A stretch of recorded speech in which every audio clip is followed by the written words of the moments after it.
तो 5 साल के लिए वो सर्विसेज चीफ ओवरऑल, जिस तरह पहले ज्वाइंट चीफ एक अलामती होता था, अब बाज़ाब्ता तौर पे चूंकि रूल्स बन गए हुए हैं इसके, इसीलिए ये समरी गई है कि किस तरीके से ऑपरेट होंगे।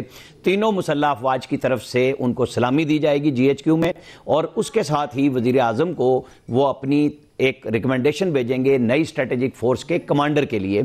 वो चौथी फोर्स होगी जिसको 13 अगस्त को आप समझें कि रॉकेट फोर्स अनाउंस की गई थी आज़ादी परेड के ऊपर, और फिर उसको बाज़ाब्ता इदारा जाती बुनियाद दे दी गई है कि दुनिया भर में साइबर वारफेयर किस तरह करनी है, और उन सब की कमांड करेंगे फील्ड मार्शल सैयद आसिम मुनीर, जो पाकिस्तान के पहले चीफ ऑफ डिफेंस फोर्सेस बन गए हैं। आर्मी चीफ का उनका साथ आइन और कानून में लिख दिया गया है कि जो भी आर्मी चीफ होंगे और वो वहीं से आएंगे।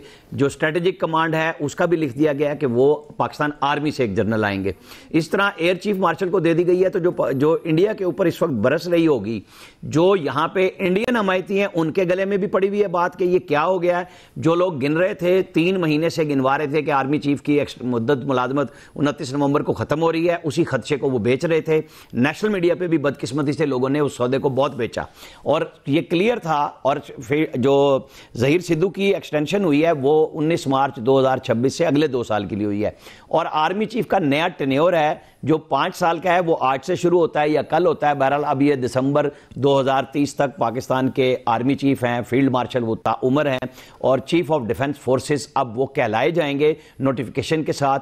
बाज़ाब्ता तौर पे इसके ऊपर पाकिस्तान आर्मी की तरफ से ISPR वजाहत भी करेगा, बयान भी देगा, प्रेस कॉन्फ्रेंस भी मुतवक्को है कि वो बताया जाएगा कि ये क्या था।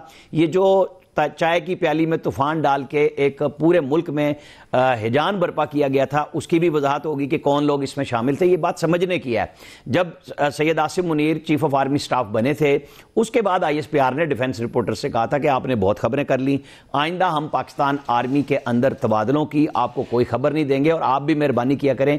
इसका आम आदमी से क्या ताल्लुक है कि कौन कोर कमांडर बन रहा है और कहाँ जा रहा है, इसको बादीचा इतफाल मत बनाए। पाकिस्तान आर्मी की, पाकिस्तान एयरफोर्स की, पाकिस्तान नेवी की जो भी पोस्टिंग्स हैं वो इंटरनल होती हैं, उसका आम आदमी से कोई ताल्लुक नहीं होता कि आप उसका नोटिफिकेशन ढूंढते फिरे कि कौन कहां जाएगा। लेकिन चूंकि हमारे यहां एक आदत पड़ी हुई है, लत पड़ी हुई है लोगों को बात करने की, इसके अंदर तो 3 महीने से बाकायदा आर्मी चीफ के पीछे लोग जो बाहर बैठे हुए थे और फिर नेशनल मीडिया पे उसी को लेके बोलते थे कि नहीं इसमें शक है, इसमें शक है, ये नहीं है, ये 29 नवंबर को जा रहे हैं, 27 को chairman joint chief of staff का ओहदा खत्म हो गया, गैप आ गया है। मतलब उनको समझ नहीं आ रही थी कि लोगों को धोखा कैसे देना है।